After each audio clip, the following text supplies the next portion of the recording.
Good afternoon. I'd like to call the Health and Human Services and Aging Committee to order. It's currently 1:08. Madam Clerk, if you could give us a roll call, please. And just as a reminder to all who are in attendance, this meeting is being recorded and live streamed on the county's YouTube page. Calling the roll, Ms. Conwell, Present. Mr. Sweeney, Present. Mr. Castleberry, Here. Mr. Schlepper, Here. Mr. Hauser. Here. There is a quorum. Here. Anyone, Madam Clerk, signed in for public comment? No, Madam Chair, no one is signed in. All right. Approval of the minutes from the February 4th meeting is before us. Can I have a motion and a second? So moved. Second. Moved by Sweeney, seconded by Castleberry. All in favor, please say aye. Aye. All right. There are several, a couple of matters referred to the committee today. There'll be some miscellaneous business, and we have a presentation, Addiction Services in Our Jail by Brandy Carney. So, Madam Clerk, if you could read the first item into the record, please. Resolution number 2026-0048, awarding a total sum not to exceed $10,000 to the Canopy Child Advocacy Center for general operations from the District 3 ARPA Community Grant Fund. Right. Who is presenting? Please come up to the podium. State your name, push the button, green light, and state your name for the record. Oh, and we were just talking this morning, welcome. So I just want to make a statement, which you probably know already. ARPA funds have to go 3 readings before they are solidified.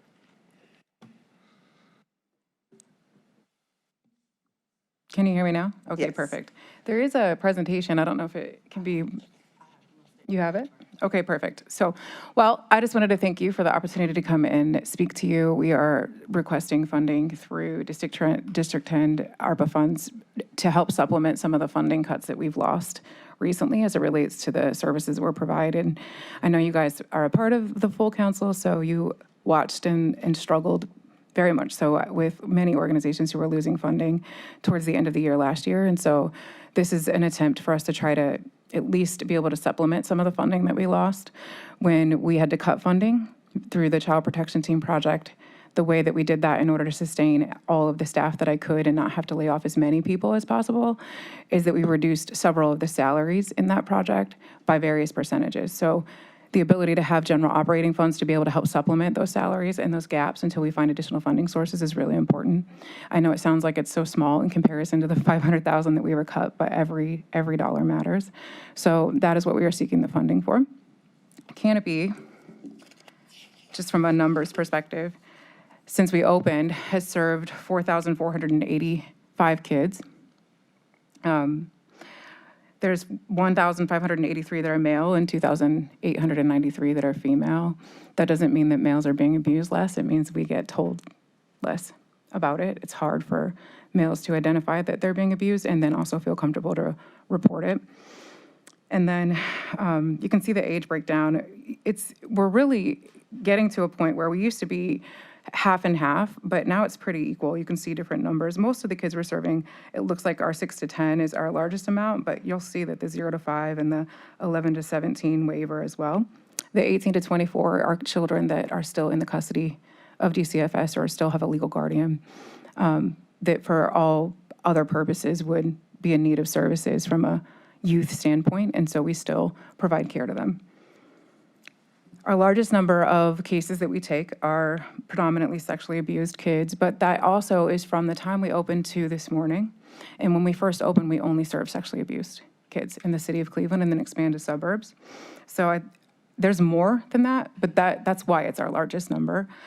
And then the physical abuse, we didn't expand, if you'll remember, at all into the severe physical abuse until we had the county funding for the Child Protection Team project, and that's happened in 2023. So it's not that physical abuse isn't happening, it's just that we didn't start taking those cases until then. So that's why that number looks way different, right, than the traditional sex abuse. The same with problematic sexualized behavior. Those are children who are touching other kids inappropriately. Definitely something that is concerning, but not something that would need juvenile court intervention or criminal charges. Often something that's happening within them or in the home that they've witnessed. And a lot of times it's about power and control and trying to have a sense of normalcy and what feels comfortable to them. But we know that those make engaging in those behaviors are causing harm to others. So we started that program in 2024 through a Ohio Juvenile Justice Grant, and we still have that. And so that's why that number looks smaller, but there's still more kids out there. And then you can see the other numbers. We started serving human trafficking in 2019. Those are the kids that are identified to be at risk of human trafficking and that are being trafficked. That is not the kids who more than likely are being trafficked, but those are the ones that have indicated that they are and have stated that. Human trafficking makes it really difficult. Out of all the kids we serve, those are the kids who disclose the least and who are the most transient. And so the numbers are more, but that's what we have documented that we know has been disclosed. So when we seek operating funds, the dominant things that we use it for are professional development. So when we have funding gaps around training, when funding gets cut, my number one priority is to make sure services can be delivered. In order for them to be delivered, I need to reserve the personnel on the project. And so what else goes beyond that is training dollars, client assistance, which we use for when people need assistance getting their driver's license, birth certificates, furniture, emergency, utilities, rent, things that would help them stay stable, that maybe they've been destabilized as a result of the abuse that's been disclosed and their dominant provider being the person who's abusing them. And then we also make sure that we can provide snacks and beverages for the kids when they're at the center, because sometimes they can be there for a long time. We also use it for community awareness and outreach activities, so we try to go out into the community and educate them about what abuse is, how to identify it, and what is available out there to respond to it. And then we use it to help continue to make sure that we can raise additional dollars through applying for various grants. And then we also, the funding gaps that I was talking about, I use it for when we have funding gaps, because when you get grant funding, they're all in different cycles. So sometimes you may have something for a 12-month period, but then you can't get that next funding source that's gonna be able to pay for that thing for another 6 months. And so when we have general operating funds, we use those to help supplement those portions of those salaries so that we can maintain operations on a regular basis. April's Child Abuse Prevention Month, and I would be remiss if I didn't use this opportunity to remind you.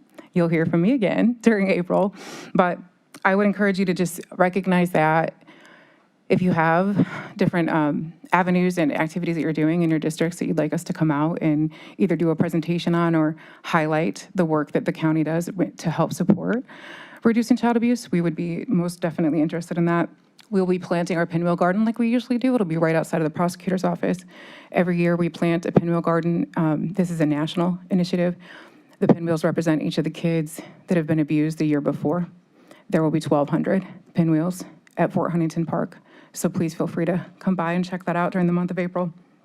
And then we have Wear Blue Day and our annual gala that we have at the end of the month, where we recognize the value of supporting and reducing child abuse and people that need help. That's all I got. What questions do you have, if any? The MDT training, Yes, the multidisciplinary team training is is that for, open for everyone or just your? it's for the multidisciplinary team partners. Now, you could certainly come and observe, but what it does is it's a quarterly training that we do. Our partners are vast. We have over 100 various partners from law enforcement, children's services, prosecution that come in and out. People get promoted, they move on to different positions. And so we used to do this once a year, if you remember, Councilwoman Conwell, and we've learned that quarterly is best. So it's for anybody who's coming on to the new partnership and hasn't been involved, so that they know what the expectations are that we agree to, such as not interviewing kids more than once, making sure that we're engaging in evidence-based practices and things like that. So it's for the multidisciplinary team partners. And just going back to your slide where impact statistics, you have types of abuse. The physical abuse, is that kind of separated out, that none of the other abuse has taken place, it's just physical? Yes. Okay. Yeah, there are cases where there's multiple, but yes, it's because we count it each time depending on. So sometimes some of these could be, so a child could be sexually abused and physically abused and be within this number. They can? Yes. Okay. Yeah. I'm going to open it up to the committee. I'll take a little bit. Councilman Sweeney. Thank you, Madam Chairwoman. Madam CEO, how are you? Good, how are you? I'm good, thank you. Let me first off start off by saying thank you. The work you do, and as you mentioned, all the other incredible nonprofit advocates out there at a difficult time. Yes. And this is the most modest lifeline that I can see of trying to help out a little bit. And the work that you do is incredible. Can you talk very briefly about the work you do with kids and the impact they have with the services you provide as their life moves on compared to what it might be without this service? Yeah, I think there's a lot of different things we do, but the dominant one that I think is, I don't want to say dominant, they all matter, but out the gate, we make space for the partners to be able to come on site and for staff to do forensic interviews, which makes it so that kids can come to a child-friendly, trauma-informed space that isn't a police station. It's not a hospital emergency room where there's other things going on, and they can talk about what's happened to them. And then because of the way that we're set up, we have a observation room where children can be interviewed in one room, and the partners can watch the interview, and it's recorded, and they can receive a copy of the interview per our MOUs and things like that. What that does is it reduces the number of times that a child has to be interviewed. Without a child advocacy center and kids that don't get to come to the CAC, the statistics show that they can be required to tell their story about what's happened to them up to 15 times. Doing that causes more trauma. You're telling the story about something that could be one of the worst experiences of your life, and it also creates holes or opportunity for holes for a defense attorney to tear apart in the criminal investigation. So with a CAC, it reduces that, right? And we know that children who don't receive safety or opportunities to experience safety, healing, and well-being, there's long-term effects. If you look at the ACE studies in terms of various things that can happen to them in their life, whether that's being involved in future systems that are juvenile justice, substance abuse, behavioral health, the homeless systems. And that's not to say that every kid that has experienced abuse goes that route. We just know that these things not addressed puts them at higher risk to be engaging in those things. And through the chair, that's what I was trying to get at. The important value that your services that you provide helps for a more normal life. And Yes. without them, the statistics, as you said, they'll most likely they're probably more likely to participate in the other factions that you talked about. And it's not just juvenile, it's adult, because they carry Yes. that because the emotional and real drama or trauma that they went Right. through doesn't just go away by itself. They need help. And that's what you provide. And that's the coolness and the wonderful things that you do. And it's not just, I know it's you and your staff, and it's an operation that really cares and don't like to beat your chest and say, look at how cool we are. You just like to get the work done. So I just want to commend you. Oh, thank you. Thank you. It does take a village. We do have an amazing team, all together with Canopy staff and our partners that stay committed to doing the work, because it's not easy work, and it feels harder to collaborate. It's better and produces better outcomes, but it takes a few extra steps in the beginning, but it's the right thing to do. Madam Chair, thank you, Ms. Johnson, for being here. Appreciate it. We've seen you present Yes. multiple times. I also had the opportunity to visit your facility last year and gain an appreciation. I know it's not even, it's just a smidgen of what you guys go through, but I walked, after meeting your staff and seeing how dedicated they are, you walk out of there with a heavy heart and feeling like the weight of what you guys must bear to hear these stories. So really thankful that there's people like you out there that are willing to do this work to help our young children that have been abused. So appreciate that. Thank you Thank for you. your presentation, and hopefully we can help you to continue your mission. Thank you. Councilman Schlepper? Good afternoon, through the chair. Good afternoon. Thanks so much for being here and for the work Thank that you you. do. You are, in your organization, are saving lives every single day. So thank you. It's that simple.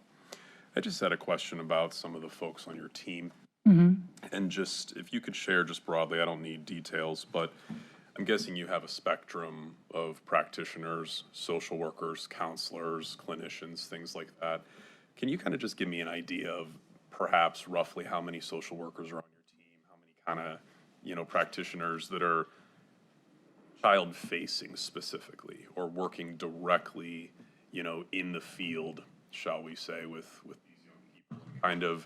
I'm trying to just gauge an idea of the resource gap that might be here, right, in terms of how many people you have versus how many you need, and when we think for the future what this might look like, because as we can see here, the need doesn't ever go away, Right. right? So I'm just trying to kind of educate myself as I look to the future.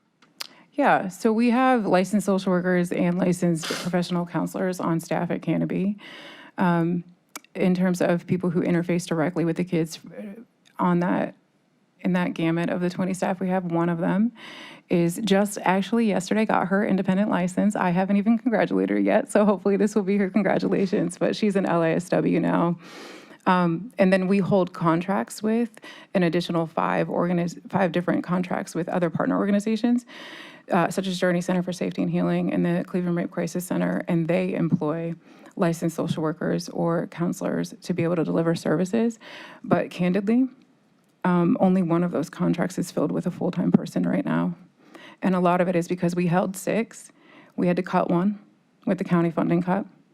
And then it's hard to find people, I was telling Councilwoman Kamala this earlier, that are licensed and want to do this work in this way. And there's all kinds of reasons for that I could, talk for hours about since I am licensed too, but a lot of times the pandemic didn't do us any favors when it came to sending people who were licensed, oh, I can work from home and I can have my own schedule, these different things that made it easier for them and more viable. And so it's harder to find people that are licensed that want to work in what we traditionally would call community mental health, the nonprofit setting in this way. And it's also because these types of organizations can't compete when it comes to the salaries, for example, that private practice can, and those types of things. And it's not always, the grass isn't always greener on the other side, but it's hard. People are coming out of school with loans and things like that. And I don't know anybody that doesn't want to make more money, usually, right? So, and then we have a lot of clinical staff too. So the medical suite has a child abuse pediatrician. We only have her for 50% of her time based upon the funding we have through the Child Protection Team funding. And then we have a sexual assault nurse examiner and a nurse practitioner, same. They're half days during the week and they rotate because of the amount of funding we have, but they still do what they can with what we have. Does that answer your question? Yeah. Yeah, thank you for asking. Anything else anyone would like to share? All right, hearing that this is a very needed program in our county and our services for children. I don't think you'll have, Director, any problem that the county council will move this forward, but we still must do the process. I understand. I'll make a motion to move R2026-0048 to the full council for second reading. Is there a second? Second. By Conwell, seconded by Sweeney. All in favor, please say aye. Aye. Add your name. Thank you. Thank you all. The next item into the record, please. Resolution number 2026-0065, authorizing an amendment to agreement number 3853 with Cuyahoga County Board of Developmental Disabilities for Medicaid home and community-based services for youth with developmental disabilities for the period 1/1/2024 through 3/31/2027, to extend the time period to 12/31/2027, and for additional funds in the amount not to exceed $1,400,000. Good afternoon, Marcos Cortez with Health and Human Services on behalf of Children and Family Services. Under this agreement, Cuyahoga County Board of Developmental Disabilities will be responsible for the coordination of the provision of housing for DD youth as part of the Youth's Long-Term Transition of Care Plan. The goal of the project is the coordination and care of supports for youth in DCFS custody with disabilities that are eligible for and receiving services from DD. Basically, we will reimburse DD for the actual cost paid by them for the Medicaid home and community-based services. This contract amendment seeks to extend the time through the end of 2027 and add the additional funding to cover that time period. We have Karen Storman and Ebony Freeman from DCFS who could answer any program-related questions. Are there any program-related questions from the committee? Not for me. They could still come down and just share, I hate people to come to the committee and we don't ask them questions. So just give us any updates and things like that from a programmatic standpoint. I'm sure there's federal funds and things like that, other things that might be impacting. I am Ebony Freeman. I am the social Excuse me, I'm sorry, program. could you speak into the mic? Sorry, I'm Ebony Freeman. I am the social program administrator over Multi-System Kids. I have been overseeing this program for the last 6 years. Coming from a social worker position of in the field and actually being able to see this, then how important this program and this collaboration with Board of DD it is extremely important for this youth. These are youth who have high complex needs, who are often spend their entirety of their childhood in the care of our system. They struggle and have multiple placement disruptions from foster homes. Oftentimes, placements are disrupted in residential facilities. So this allows us to give them a warm handoff from our agency to the Board of DD. With working with our partners, it's a very youth-centered process. We, as in our typical process is, we are at the mercy of our providers, but we make sure that in this process, we ensure that their home and their forever home is going to address that youth's particular needs. We ensure that they have Social Security, if guardianship is needed. We just make sure that when we terminate and we're handing them over, that, beyond that age of 21, that they have the most success as possible with this program. It's just very important. I love the work we do. On average, we have at least about 18 youth. Again, these are high complex, so this process can take 6 months up to a year, if not more. And just to see them to be able to thrive and in the community I love it.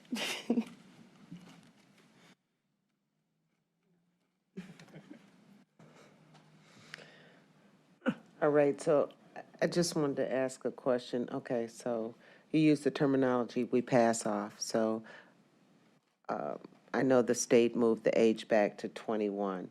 So kind of in terms of funding, we do what we can, from a county standpoint. And then when they need, because they have multiple complex issues, when you mean Passover, we're actually, Board of DD is picking up that child or young adult at that point? Yes, so with our contract up under this program, we have agreed to maintain custody and guardianship up until the age of 21. We do have some cases where we have family members or just foster parents who are willing to step in and take that guardianship, where we can terminate prior to 21, but majority of these youth that's served up under this contract, we maintain custody until 21. Any other questions or comments? So Marcos, to go back, this is extending the time period.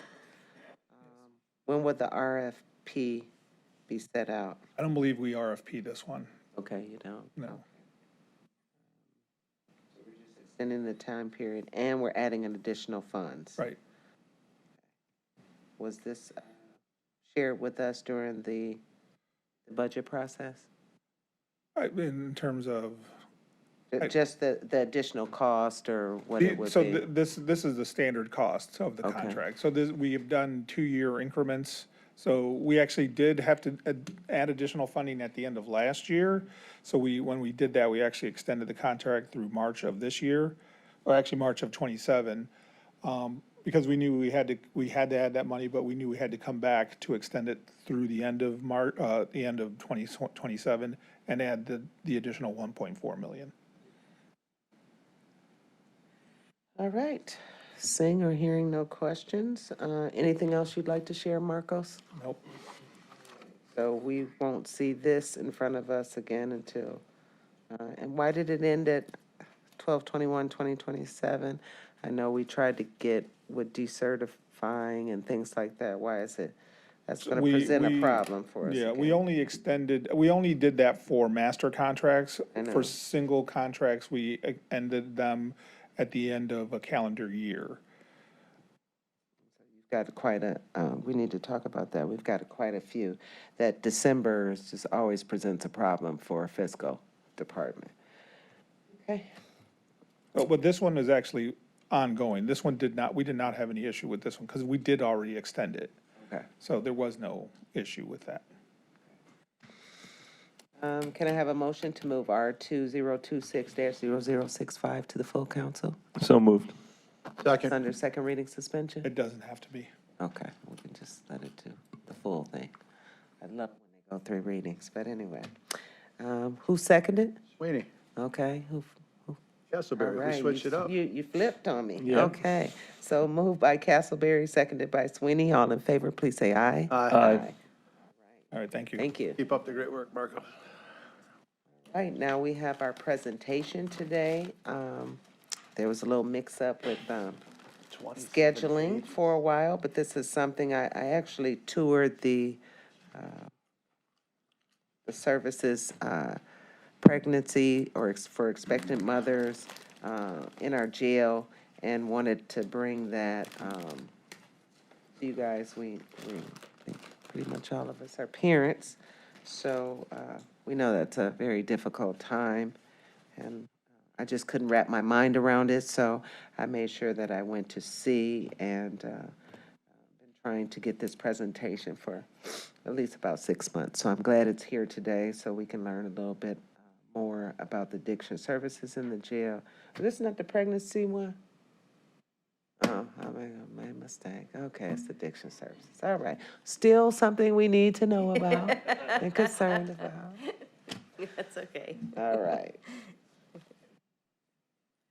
Please begin.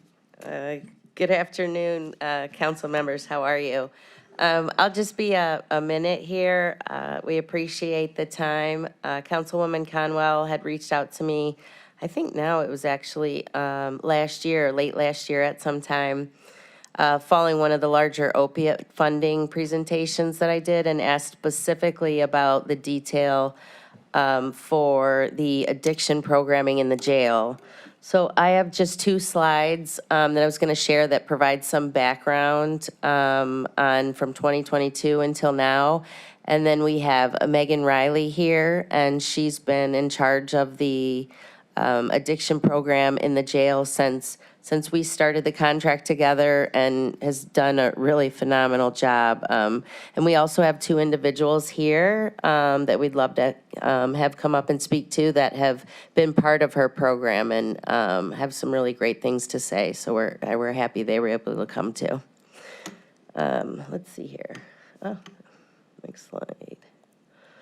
So just a couple quick notes, and I did mention this before, but just for everyone's awareness, in March of '22, the agreement, even though there had been the main agreement between Metro Health Hospital and the Sheriff's Office for all jail services, in that contract, there was general language, very brief, about providing addiction services, but it was very brief. So there was really limited addiction services, I would say, but there wasn't dedicated staff. So in 2022, when we received our settlement for opioid funding, we contracted with Metro separately for these addiction services. That was the first renewal, and then just recently, when I came in forward to you guys in October, that was the 3rd renewal of that same contract. So these are separate than the main contract. Again, the first one was in 2022. It provided funding for, I think it was 10 staff, or approximately 10 staff at the time, which interestingly, Megan started running the program then, and most of the staff are all the same people since then, which says a lot about it, which is really great. They've done a wonderful job, which, by the way, today's Megan's birthday. I just wanted to put that out there for everybody. Another program that we started in the jail with that very first contract was the methadone program. So for those of you unfamiliar, methadone is a medication-assisted treatment for those with an addiction. And so usually in that program, an individual has to go every day to get their dose. And so what was happening is when individuals got into the jail, fresh arrest or whatever, the sheriff's office would have to every day take those individuals to get their dose at another location, because it's medication and it has to be locked up or at a different location. So that was a lot of trips that they had to do, or else those individuals would get very sick. They can't just switch to another medicine. And so one of the things we did with these funds were bring that methadone into the jail, and so it saved them the trips, and then it was on site for the individuals that come in and are already on that treatment program. And then between that 2022 initially and then the most recent, they've just continued to enhance and expand services. You know, with the administrator in the jail, Chief Rivera is phenomenal, has been so great at working with this program in his jail and making sure, both he and the sheriff, but making sure that, you know, they work really well together, which is nice. In the most recently, one of the things that they've done, and it was in the paper recently, and she'll speak more about, is the dedicated withdrawal pods. We had one for the males, which has been really successful. Those beds are always taken. You know, people, I'm told people really want to be in those, and that's what I hear and see.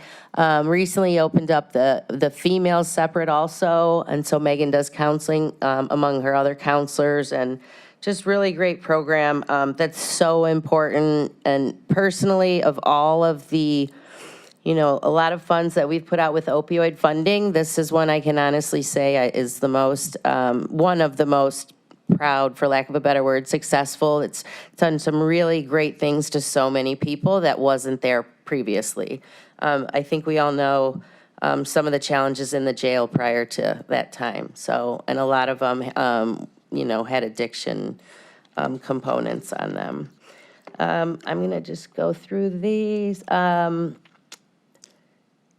The other thing I'll mention is that the only other programming, addiction programming, was a recent grant for the jail, and that grant allows for 2 new patient navigators. So those are not part of this contract. They're addiction services, but they haven't started yet. And they'll also be doing patient navigation, which Megan will speak to, and that's something that they're already doing. So those 2 new people funded through the grant, or they're not from Metro, but they'll start soon, but they'll work with Megan and her team. So we'll make sure, as well as the jail administrator, Chief Riv, to make sure that coordinates well together. Just as an FYI, so far, the contract amount so far is around $5.6 million towards this program in the jail. So when you do the math with all the people it's helped, it's really phenomenal. They have a solid program. I am going to turn this over now to Megan so she can go through in detail about the services she provides.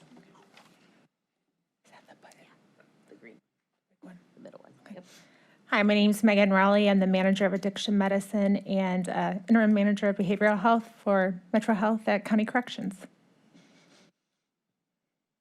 So this is our purpose for our addiction services program at the jail. Basically, it's a dedicated voluntary housing unit, and we're in collaboration with the jail. Metro Health and the jail are in collaboration. We wanted to use best practices from the Department of Justice guidelines and evidence-based practices to reach our patients that were coming in. Our primary purposes is for medical stabilization and to get the individuals when they're in early recovery. Sometimes this is our only shot to help people.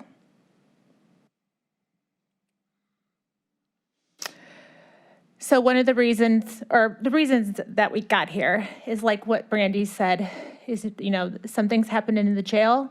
Metro Health ended up becoming the health authority, and we ended up getting grant funds. And so in 2021, the addiction medicine program was created. We ended up hiring some addiction counselors. We had 1 patient navigator, and Department of Justice said, you know, one of the things that is very effective is to have a specialized withdrawal unit. And COVID's going on at this time. And so we had to have specialized units for COVID, ended up taking precedence over the withdrawal units. And so after we got COVID under control, we were able to go back to the chief and be like, okay, you know, COVID's tamed down. Can we relook at withdrawal units? And we were able to make it happen. So in 2023, we were able to get the men's unit dedicated, and it has 44 beds. And this year, we were able to get the women's unit. we did not start the supportive programming until 2024. So at first we concentrated on the medical aspect of it. We wanted to be able to control the medical stabilization, get everybody in a centralized location, get the COs trained, get everybody in the mode and the groove of like, now we have this specialized place to put people. And then we got programming going, and then we added the women's pod. So this is just a couple of stats, basically showing, and this actually comes from prison statistics. I did not find anything on jail statistics, but people are dying of course, cancer and heart disease when they're in prisons. But what's been climbing is the death from drug and alcohol intoxication and suicide. It keeps dramatically climbing. Of course, in 2018, it jumped. And of course, the reasons are from the opiate crisis and fentanyl. Cancer and heart disease has remained steady. So the reason jails are more at risk for substance abuse than prison, these are some of the reasons that we think. There's a significant difference between the population of prison and jail. The people that come in jails are super raw. They're straight off the streets. They haven't been taking their medications. We don't know anything about them.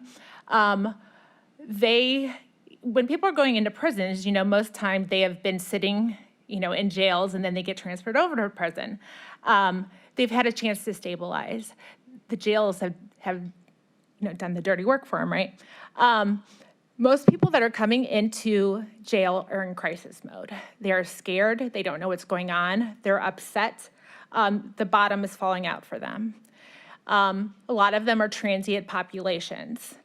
There's a distrust of the system. A lot of times when people come into jails, they will not, they come into the Sally Port.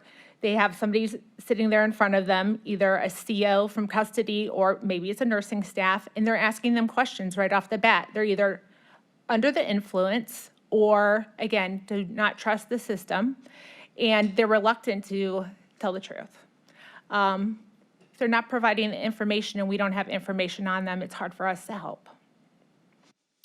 And a lot of times, organizations or places that help see jail as a short-term solution. So they don't invest in recovery, rehabilitation.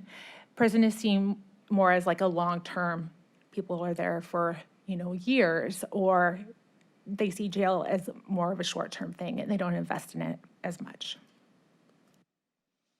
So this is what we do. This is our workflow for our program. Somebody comes into Sallyport and we do a pre-screen as soon as they come in. We decide if we're going to accept them or not. If we don't feel like they're safe to accept, we don't accept them. There is an intake assessment.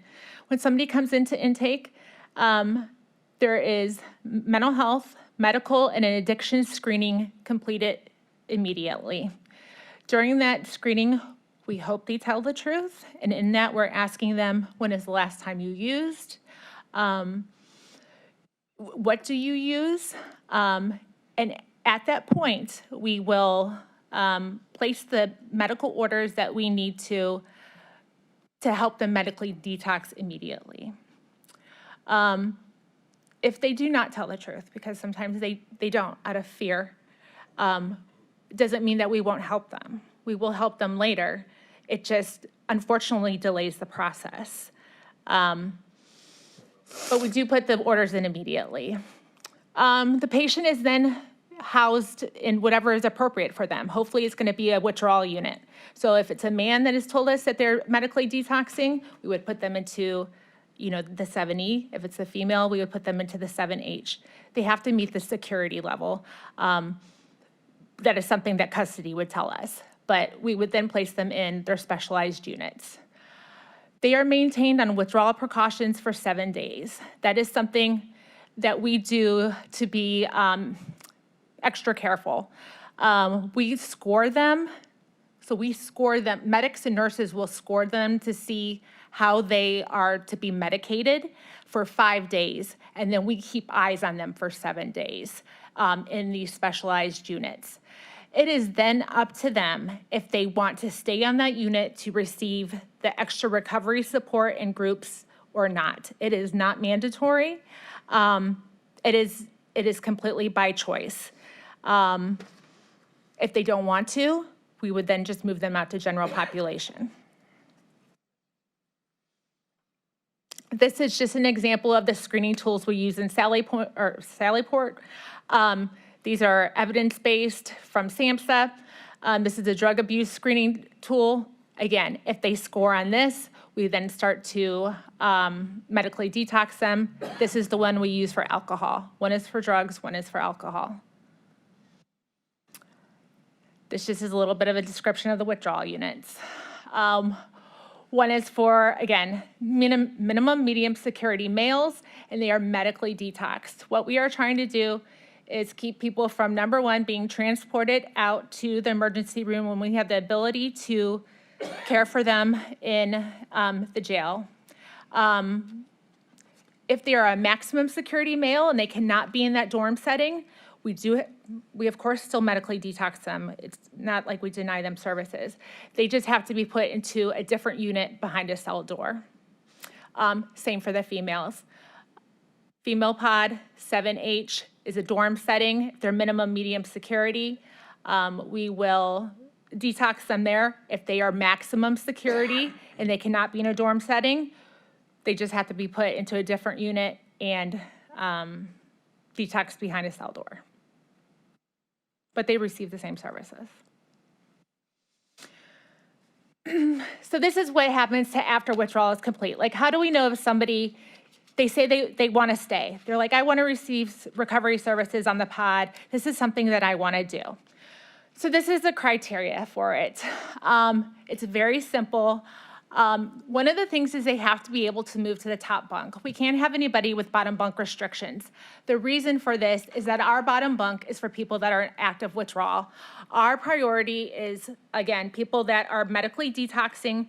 We cannot have people on the top bunk that are actively detoxing. It's not safe. So all bottom bunks are for people that are in active medical withdrawal. So the individual has to be able to move to a top bunk. The next thing, they have to follow rules. Custody rules, group rules, very simple, but that includes respecting the officers on the pod. We will ask the officers that work the pod if they are having any difficulty, and we will check their logbooks. And if they are having any problems, that is, since it is a coveted place to be, that is grounds to be moved out. What we're trying to do is teach individuals how to be different, live a different lifestyle. So this starts with like respecting others. Again, participating in groups. We have groups led 6 days a week by clinicians, and then on Saturdays it is peer led. This is something that has evolved itself.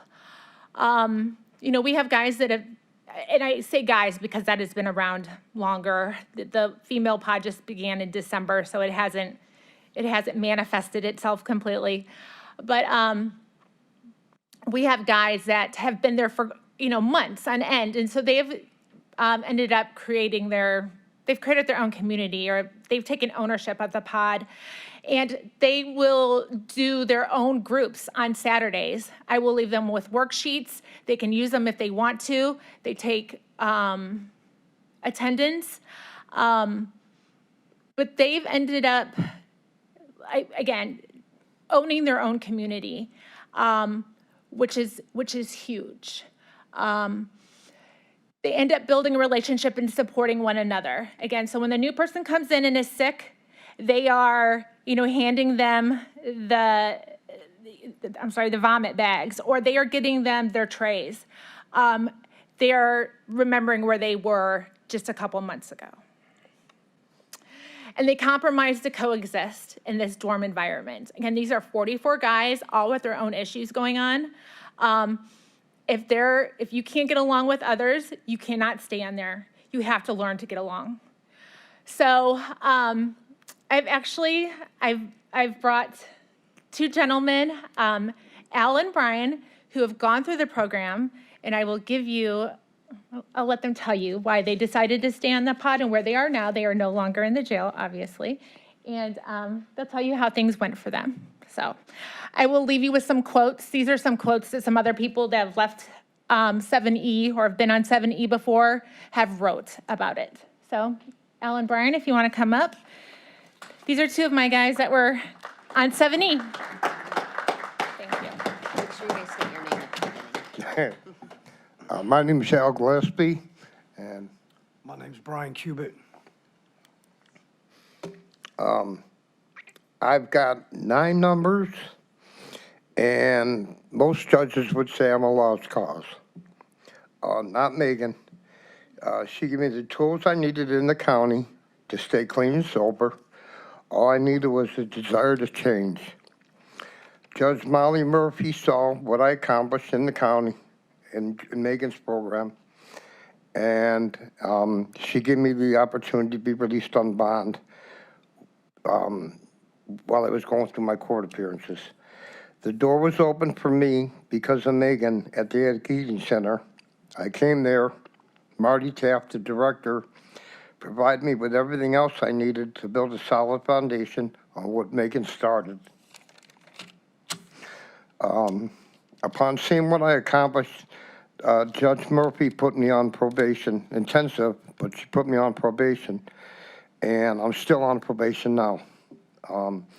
This program's not for everybody. Megan does an excellent job at weeding everything out. If you're not a good candidate for it, then you're off the pod. If you don't have a positive attitude, then you're off the pod. Today I have 5 months in sobriety. I got a job.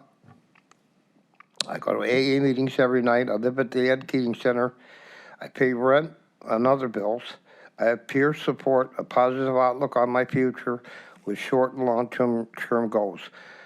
I would not have been able to accomplish what I have except for without the program in the county jail, backed up through the Ed Keating Center, and Judge Murphy thinking outside the box. Thank you.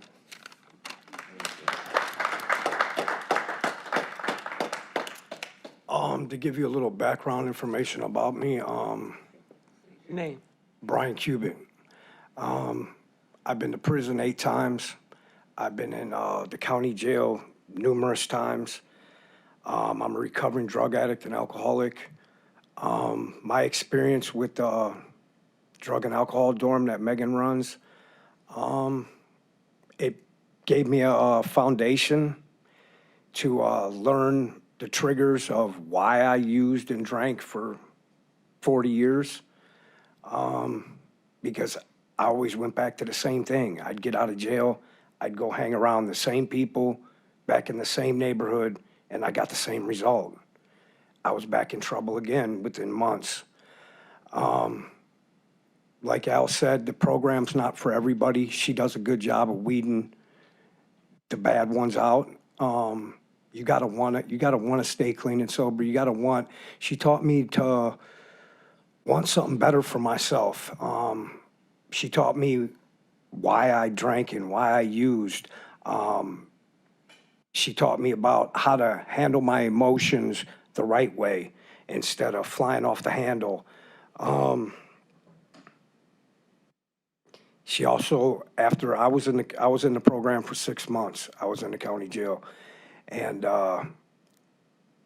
Judge Peter Corrigan, he believed in me and he gave me a chance this time, and he put me on probation. And Megan had me placed in the Ed Keating Center, and that was probably the best move I've ever made. I didn't go back to the same thing. And today I'm getting a different result because I made a different choice for myself.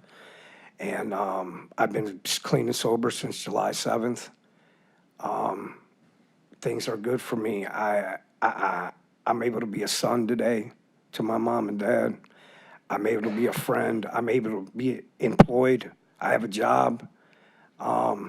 Life is good for me. I can't say enough good about the program. Thank you for your time.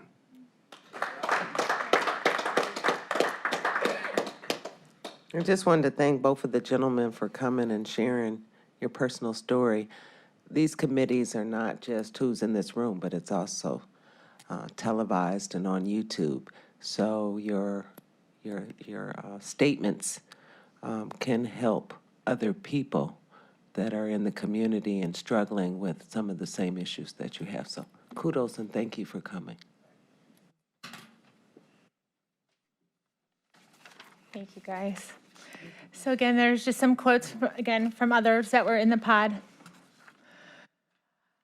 So I went around and I took pictures because I was like, I wanted to just show that it is a little bit different than the regular pods in the jail. So we do art in there because it is found that if somebody is coloring or drawing when you're talking about difficult things such as trauma or their addiction, that they are more apt to open up. So that is why we do art in the pod. You probably didn't know that. But we give them stuff to color so they are more distracted while they're coloring as they're talking about things that they probably don't necessarily want to talk about. So they hang the stuff up afterwards. That's just what they wanted to do. I do not, nor do any of the counselors, impose our thoughts or how they should run group. But I just walked around one day and they have this stuff hung on their pillars. This is, again, a 12-step related information that they have put up themselves, as well as some other sobriety things that they've decided they have found motivational. We have a community calendar on the unit. The reason we have the community calendar is because what's important to them is important to me, which should be important to their neighbor. We put up whatever is important. So like, I wrote my birthday up there. He may write his court date up there. She may write her child's birthday up there. And we will, when we have group, we talk about like, do you need to talk about this? Do you want to talk about this? So we all know what's going on there. We do the same thing on the female pod because it prompts others to share, and they should all know what's going on in each other's lives. I did not plan this. This was written up there when I went through the pod, but this is our dry erase board, and they write their own quotes up there daily, and they have a quote written up there about sobriety. So I just wanted to give a breakdown of what the MLU unit is. This is what we're based on. This is the principles of the MLU unit. It is a safe and structured environment. It is positive reinforcement for the patients on there. They take their own personal responsibility, like I explained before. They take ownership for it, which is a huge part. Like they come to me if they see something's not okay. I can't be there 24/7. The CEOs can't sit there and have eyes on all sides of their head. Like, we need the guys to care. And the social interaction. Of course, there's some modifications for the jail setting. We want the CEOs on this pod, they have specialized training. They receive a training for what withdrawal looks like, what they need to do in an emergency situation. And honestly, like when we do groups, there's CEOs that participate and we welcome it. Again, in jail, we have, our groups and stuff have to be tweaked. We can't do certain, it just has to be tweaked due to security always trumps rehabilitation.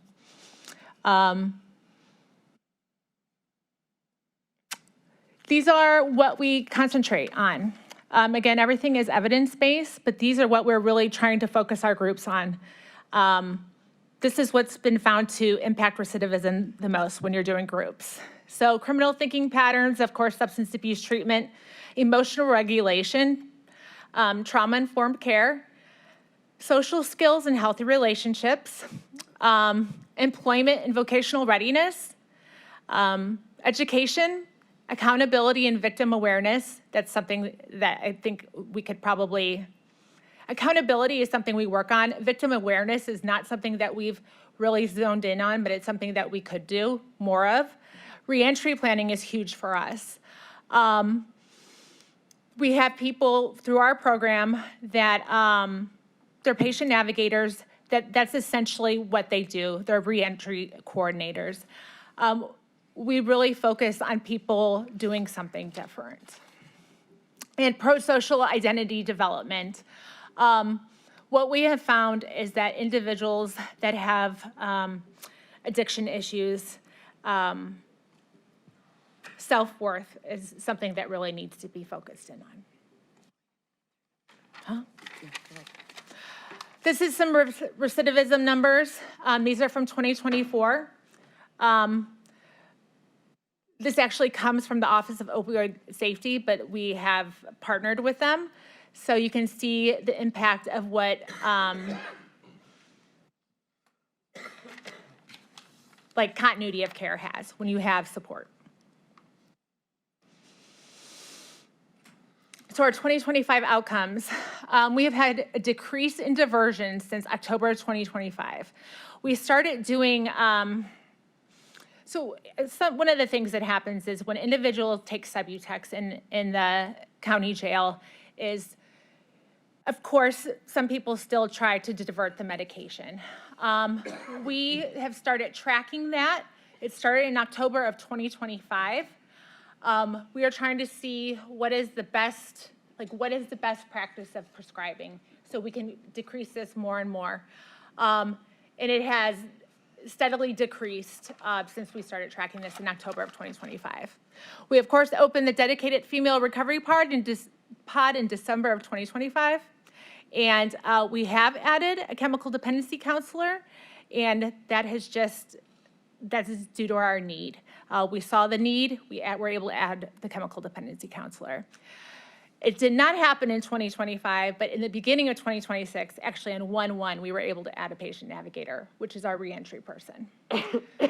And we are increasing our SUBLOCADE administration, which is the shot that is a 28-day time-released medication, which leads to increased compliance, sustainability. There is a price increase with that, but on a case-by-case basis, this is the best choice for some individuals, especially those that are returning to the community. We're getting it into their system prior to release. These are some of the best outcomes that we have seen for our patients with this program. We know that we're increasing their trauma awareness. As you heard Brian say, that he has seen like the reasons for his drinking. Like there's things that patients are able to see that they never were exposed to before or didn't know before. A lot of this has to do with like psychosocial education. People don't know what they don't know. There's increased accountability and personal responsibility. A lot of this, again, is huge on reentry and reintegration planning. We are just trying to give people the resources to be as successful as possible. Our goals for programming in 2026, there is always an increased need. And I don't even, of course, there's, drug and alcohol use, but with increased exposure, people, want more, right? And I think that's great. I want people to know about the program and be like, can you help this person? Can you help this person? But, we only have so many people. So I think what I was telling Brandy about just a minute ago is one of the things that I think would be great is with this aging population, I think like a medical specific patient navigator would be helpful. It seems that we're getting a lot of like dementia, people that have DME equipment, durable medical equipment needs, nursing home placement that are going to need help. Again, this all goes back to reentry, but again, aging population, these people are coming into the jail. We do not have the ability to care for them at their level of care needs that they have. And addiction is mixed into that. But again, we're just seeing this, and it's very, very difficult to release them into a successful environment. Always can use another addiction counselor. Again, it's because people are asking for help out of, they're hearing about us. And that's good, and that's what we want. Again, still working on what's the best way to, best prescribing practices for diversion as we are collecting this data. And always the reentry programming. Again, I think the reentry programming, doing something different, like they said, is one of the keys to success. If you do what you always did, you get what you always got. And you know, when it comes to addiction, you guys have probably heard it before, but it's people, places, and things, and we're trying to change that. So that's really all I got. You guys got any questions for me? Councilman Schlepper. Good afternoon. Hi. Through the chair, I just had a comment and then just one question. Okay. First of all, thank you so much for everything that you do. This is one of those swaths of the work that people don't think about all that often. You know, just in people's day-to-day lives, this might not be the first thing that they consider, you know, but I just wanted to thank you for your tireless efforts here. Again, life-saving work, so I'm deeply appreciative of that. I wanted to say to the two gentlemen that were here today, thank you so much for sharing your stories. My mom just got her 19-year coin, you know, so I understand full well what it means to, you know, navigate that space. And what I would say to both of you is one day at a time, as you know. So keep pressing because you'll be getting that 20-year coin before you know it. Thanks for sharing your stories.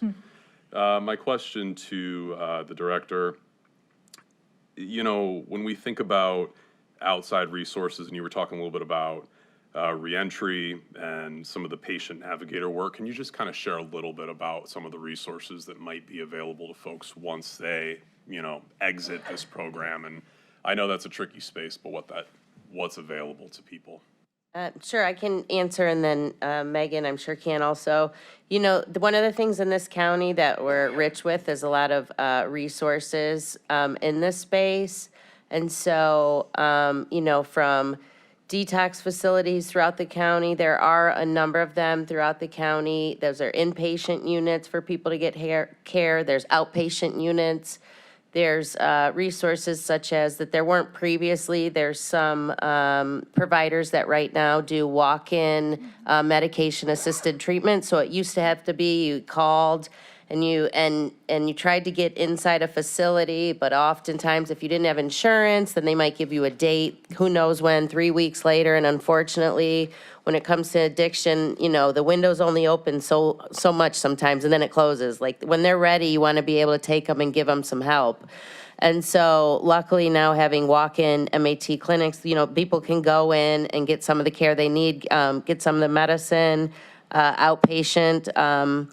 You know, both the diversion center as well as the crisis center, which we've talked about before, offer these services, but so many other places in the county. There's a lot of really great organizations that are doing this work in the county. So I hope that answered your question. And I actually forgot this slide, but so like one of them is Thrive. They'll be coming into the jail, and that's a peer support. So that accountability, I think it's huge. You can have accountability through the place that you live, like a residential treatment center. You can have accountability through your community mental health system. If you decide that you want to go to the centers or Signature Health, or this peer recovery, like if you start Thrive in the jail, and then they come and they're like, hey, I'm going to pick you up for this meeting. For some reason, it seems like people are okay to disappoint themselves, but it's really difficult to disappoint others, you know? And so, again, like there's the walk-in clinics, there's different levels of care for the treatment, but I think the big thing is having somebody say, like, I'm coming to get you, be it a case manager or a navigator. And that was one of the missing links that we had. Metro patient navigators have to stop services when they leave the jail. It's just our rules. But with Thrive coming in, they'll be able to start services in the pod, talk to them, and then follow them as soon as and continue to follow them when they leave. So it's huge. If I could just quickly add, when we first received opioid funding, one of our first contracts that I did was with Thrive, actually, and it was for them to have patient navigators in all of the emergency room throughout the county. And so that was a great program, because when people came into the hospital, often from an addiction, they could immediately take them and they offer them. I think through time, there was some realization that there might be other opportunities. Sometimes that's such a crisis, they might not be ready then, but some of these programs, like after the jail, after they've had some time to stabilize somewhat, and then immediately after that take them, has been, they've been really valuable in other places. I'm sure it will be here too. So people can go, from inside where they're in a closed environment and want these services, to make sure to go right to them. Councilman Sweeney. Thank you, Madam Chairwoman. Hello, Director. Hello, Megan. And how are you? I'm good. How are you? Good, thank you. Happy birthday. Here. I'm going to do you a favor, not sing, and get everybody else to sing. My first reflection is, this is Metro, and you are an absolute wonderful representative of Metro, and put a very nice face on the Metro that we know and love. But it's yours. It was so cool watching these two. Megan's program. Megan's program. And I'm going to take a risk here. You're probably the nicest badass I've ever had come up here. The way they respect you, but you do it so nice. And that's a talent, to be able to produce the outcomes that you are. And I just wanted to emphasize by saying that, because that's what I see, and that makes you effective from just this presentation. But seeing these two is wonderful.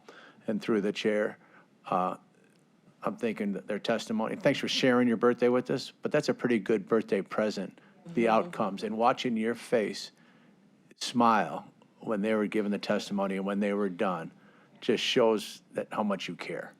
So that's just a little soapbox on keep up the great work. And everybody talks about the jail. The jail's this, the jail's that. Are we doing this? Are we doing that?